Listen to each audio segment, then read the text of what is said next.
Hi, how's it going? My name is Carl Diaz. I'm with the Learning Resources Center here at the University of Colorado, Denver. And today we're going to be talking about work done on a box going up a ramp. Again, you could do the same type of math with the box going down the ramp or just sliding on a flat surface, whichever you want to do. This is just probably one of the better examples.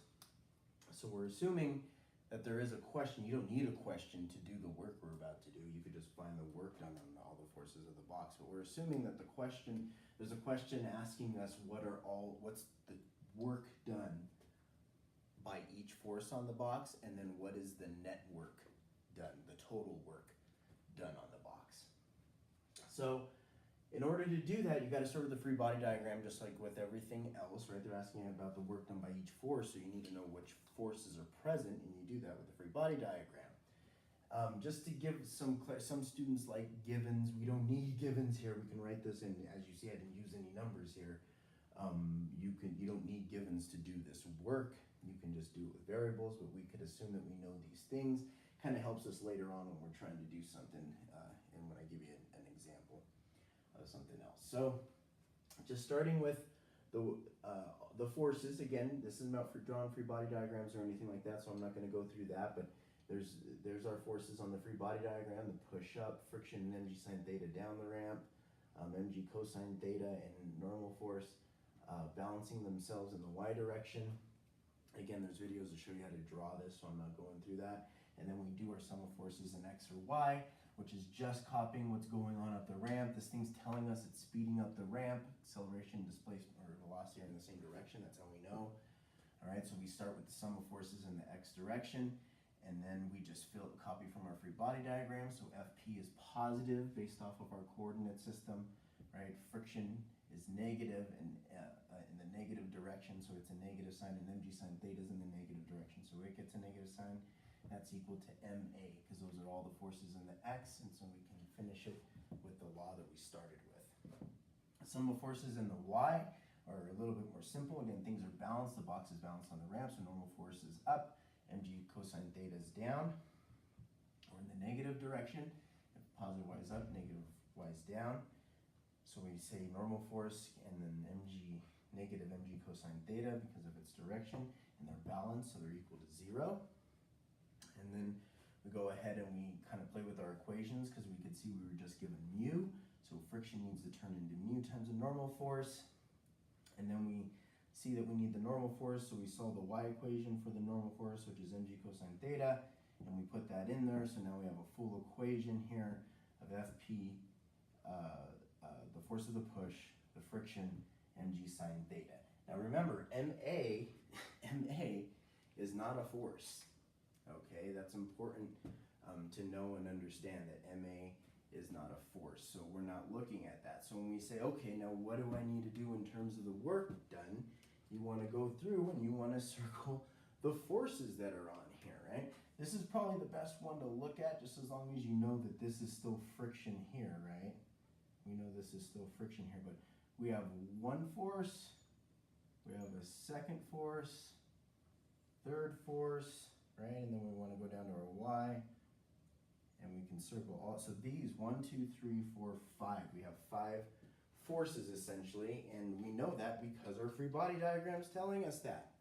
Okay, so we need to just do work in terms of these ideas, okay, and find work in terms of these ideas. So before we do that, let's review how to solve for work, right? Work is, the general equation is force times displacement cosine theta, right? Where we know that cosine theta, and it's in the concepts video, we know the cosine theta gives us the sign for work. Work is scalar. We don't use the signs in here in terms of like we did using Newton laws. We don't do that. The sign of work doesn't come from the direction of the vectors. It comes from the cosine theta, right? And also the cosine theta, as we review, if you go back and review in the concept video, is also the angle between displacement and force. Okay, so we look at the angle of displacement and force. Typically it's 0, 90, 180, or 270, which gives us these values, and these values have signs associated with them, so that's how it ends up getting the sign. That's why we say, yes, this gets you the sign for work, but it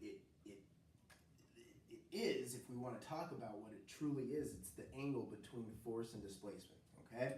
So we use that idea as we work through all these works. We want to look at the work, or we want to look at the force there, and we want to look at the angle between the force and the displacement being made. Okay, we're moving up the ramp here, so the displacement is on the ramp in the x direction. Don't worry about angles, just in that x direction. That's all the forces are in that. All right, so that's how we look at things. Okay, so start with the first force, right? If you want to number them up, right? If you want to say, well, what forces do I start with? You could just say, like, okay, this will be 1, this will be 2, this will be 3, this will be 4, and this will be 5. Okay, those are the 5 forces. So we start with 1, right? This is 1, 2, 3. Hopefully I'm doing that in the, looks like this one's 4, actually. And then we got 3 over here. These are essentially both 3. So, all right, so let's start with the work of the force of the push. That's number 1, right? So we turn it, what you do is you first look at, always get rid of the cosine theta. Just get rid of it so you don't have to look at it. You don't have to play with it. You don't have to do things with it, okay? So what you want to do is you look at the angle between force and displacement. The force of the push is up the ramp. Displacement is up the ramp. The angle between them is 0. There is 0 angle between those, okay? So we know cosine 0 is positive 1. So when this is positive 1, we're essentially just multiplying by positive 1, right? We're multiplying this whole term by positive 1. So it essentially just stays the same. You could, if you want to, you could write positive here, because that's what would happen. Positive 1 times this just, keeps the sign the same. But you don't need to do that. You could just say, okay, FP. You can just write the force now. We know the force is FP. That's how it was given. Okay, we could say that we know, I didn't write under the givens, but let's also say we know that. I don't know, just making values up here for some of you that need those. I know some of you just need those, so we know that, and we know the displacement. So those numbers would just go in there to get the value, and you're done. So that's the work for the force up the for the push of the force up the ramp. It's that easy. Again, you get the angle between the force and displacement. You take care of that first, which is going to be some number. Okay, typically it's going to be one of these, and then you drop the cosine theta and work with the force and displacement values that are given. Okay. Now let's look at the next number 2, which is friction. Right. So the work done by friction. So again, just start with the general equation: F displacement cosine theta. Get rid of the cosine theta first of all. Take care of it. Look at the angle between force and displacement. Here, displacement's up the ramp, but friction's down the ramp. All right, they're 180 from each other, right? They're in opposite directions. They're 180 degrees from each other. All right, so that means that cosine 180 is -1. So this all becomes -1, and -1 times numbers doesn't change these numbers. It just gives it a negative sign. So what we do is this cosine theta is just turning into this negative sign. Then we want to write the force, friction, there it is, and then the displacement, changing x, there it is, right? We just know we weren't directly given force, right? So we have to, oops, kind of made a little boo-boo there. That didn't have the cosine theta there, in case you're wondering, what is Carl talking about? I didn't have that cosine theta there. So we got to change friction into mu times the normal force, right? And we know the normal force, again, is mg cosine theta, right? Or it's right here, right? We know this is friction, so we can just look at that and say, okay, well that needs to be replaced by that and put it in there. Keeping your displacement though, right? This is just the force.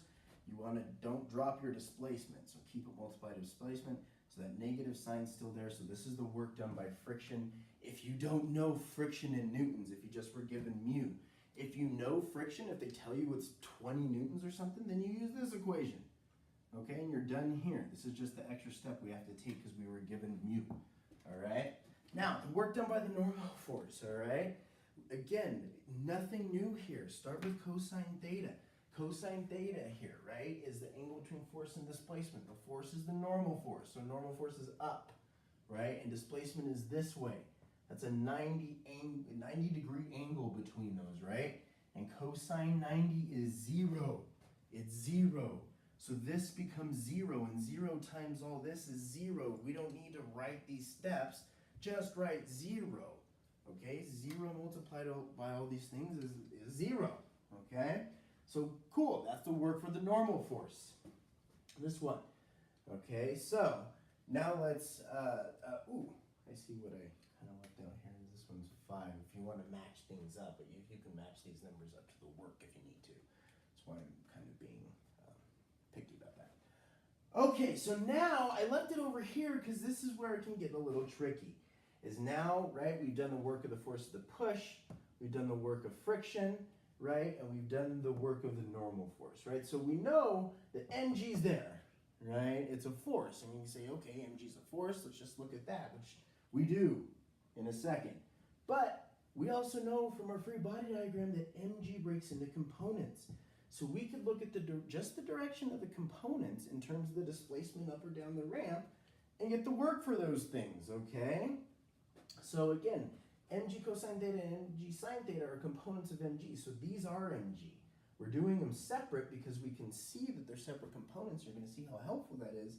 But you're also going to see that we don't need to. All right. So when we're looking at the work for mg in the x direction, so we're going to start with this one, right? Number 3, right? We know that mg sine theta is this way, same direction as friction down the ramp. The displacement's up the ramp. They're 180 degrees from each other, which is -1. So we take care of that. So we start with the negative, right? This becomes negative. Then the force there is mg sine theta. So fill it in. Boom, mg sine theta. That force becomes that, and the displacement is there, right? So there, you're done. That's it. That's the work done by the component in the x. What we do is we just kind of bring that displacement over here so it kind of matches another equation we're about to write here. So you want to do that. So this is the best equation to be writing for the mg in the x direction. Okay, we just swapped x and sine theta. Again, they're all multiplied, so where they're at doesn't matter. You'll see here in a second. All right, so now the mg in the y direction, right? Displacement's up the ramp, mg and the y is down, but they're 90 degrees from each other. Cosine 90, that's 0. So instead of going through all that mess, just this is 0, this all multiplied by 0 means the work in mgy is 0. So the only work being done by mg is in the x component of mg, and this is it right here, all right? Now, let's say that you were given y. Let's say you know y. This y. We weren't given it here. Okay, we're assuming that it's unknown, but we know x. But let's say you were. Change in y is known. Okay? Well, then you really don't have to look at the components, right? You can look at just the direction of that whole force. mg is down, right? And in terms of mg, there's no displacement here, but the displacement in terms of mg is just in the y, because that's the direction it's pointing, is directly in that y direction displacement, right? So what we can say is that mg's down, and we know the change in y, let me write it over here, this would be better. Right over here is that the change, or the displacement, is going to be up, right? Because the box is moving up, and as the box moves up the ramp, right, it's really just, in terms of its y displacement, just moving like this, right? Its x displacement is along the ramp, but in terms of its y displacement, it's just moving up, right, which is this direction, but mg's down. So we see the displacement's up the ramp, right, and if this box is moving down the ramp, then mg and y would be in the same direction, by the way, yes, if you're thinking that. All right, so y is up, mg's down, they're opposite direction, which is 180 of each other. Okay, so cosine theta turns into -1, so we write that. And again, if y is known, then you write the force, which is mg. It's not in its components. We're just talking about mg in terms of the whole entire force, right? No components. And then the y, because that's the displacement, and you're done. That should look very familiar to you, because that's potential energy, gravitational potential energy, right? If you know your y displacement. But let's say you don't, okay? But you want to go about it this way. You just want to look at the whole mg rather than the components, all right? then you can do it this way, where change in y is unknown, but change in x is known, which is the kind of the question we were given. Okay, so you want to go about it the same way. You want to start with this equation, right? I don't want to go through that process again because I just said it. So, right, I just copied it over here. Go through the same process if you need to. This is negative, right? So this makes it negative. The force is mg, then change in y. Okay. Now, what we know is that we don't know change in y, but we know x. And we know that sine theta can connect those two ideas, right? Because when I write sine theta in terms of this problem, we know that the opposite, right? This is, in terms of the angle, this is the opposite over here, right? So the change in y is the opposite. Does that make sense? And we know that the x here is the hypotenuse. This is the hypotenuse, right? Of this triangle, right? So we can exchange the opposite for the change in y, because that's what that is, and then the x is going to be the hypotenuse, right? And then we solve, again, we don't know change in y here, so when we solve this equation for change in y, x comes over and we get x sine theta, it's change in y. So then you sub out that change in y for this x sine theta, right? So that negative sign stays, mg stays, but now you put in change in x sine theta, and you're done. And as you can see, this equation matches this equation. Okay, so we're getting the same answer. It's up to you how you want to do it. All right, so those are the individual works, but the question also asks us what's the net work, the total work, right? So that's really easy, actually. It's just adding the work together, right? So we generally can write it. We know what work is here. We know normal force isn't doing any work. We know the mgy component isn't doing any work. They're both zero. So we're only concerned with the work from the push, right? The work from friction, right? And the work from mg, either the x component or the whole thing. It's up to you, whichever one you want to use. Again, we're getting the same answer. Okay? And then I fill those in, right? So the work from the FP is this. It's positive, so it goes in there. Again, these signs are from the direction of vectors. This, right, is the equation for the work of friction, right? So I just write it in there. It's right here, right? It's just write it in there. And then the work of mg is, right, negative mg displacement sine theta, right? The displacement of the ramp sine theta. Or if you have y, it's this. Depends on what you have, right? So our question says we have x and not y, so we're writing this one here, mg sine theta, right? And I don't know and then what I see, the reason why I wrote it like this, and I know I said that's not a nice way to write it, is because I just wanted you to see that we could, right, factor x out, right? So then we end up with FP, right? We're just factoring x out, so we're bringing it out here, and we're keeping the forces in here. And what you should see something that's really, really cool, and you should say, oh, wow, we really didn't have to go through all that work, is this right here, right? And I just copied this, FP, mu mg cosine theta, mg sine theta. Look, FP, mu mg cosine theta, mg sine theta. It's the same forces, right? Because this is the net force on the box, right? These are balanced down here, so they don't have a net force on the box. We know this is the net force on the box because it's causing us a change in motion, right? So we could have just written that, I guess is what I'm saying. Another way to write work net is just the sum of forces times displacement. And as you can see, the sum of forces is this, right? From this is the sum of forces, this side of the equation, not the MA. And that's what this is this side of the equation, is this, right?